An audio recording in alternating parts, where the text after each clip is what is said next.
Hi this is Saraswati welcome back to my YouTube channel Brahma Saraswati. ఈరోజు మనం ఈ వీడియోలో చెప్పుకునే టాపిక్ ఏంటంటే ప్రజెంట్ తెలంగాణలో ఎవరైతే 10th క్లాస్ ఎగ్జామ్స్కి ప్రిపేర్ అవుతున్నారో ఆఫ్టర్ 10th క్లాస్ తర్వాత పాలిటెక్నిక్ కాలేజెస్లో ఉన్న డిప్లొమా కోర్సెస్లో జాయిన్ అవుదాం అనుకుంటున్నారో వాళ్ళకి పాలిటెక్నిక్ కాలేజెస్లో జాయిన్ అవ్వడానికి state board of technical education అనే ట్రైనింగ్ వాళ్ళు తెలంగాణ ఎస్బిటిఈటి వాళ్ళు పాలిసెట్ 2026 కామన్ ఎంట్రన్స్ టెస్ట్ అనేది కండక్ట్ చేస్తున్నారండి. ఆ నోటిఫికేషన్ అనేది ఇప్పుడు రిలీజ్ చేశారు.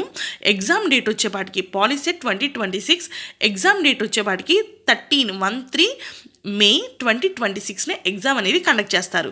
సో దానికి సంబంధించిన ఇంపార్టెంట్ డేట్స్ అనేది నేను నెక్స్ట్ వీడియోలో పోస్ట్ చేశాను, అందరూ తప్పకుండా చూడండి. సో మీకు పాలిసెట్లో వచ్చిన ర్యాంక్ బేస్ చేసుకుని మీకు దగ్గరున్న పాలిటెక్నిక్ కాలేజెస్లో ఫ్రీ సీట్ అనేది అలాట్ అవుతుందండి.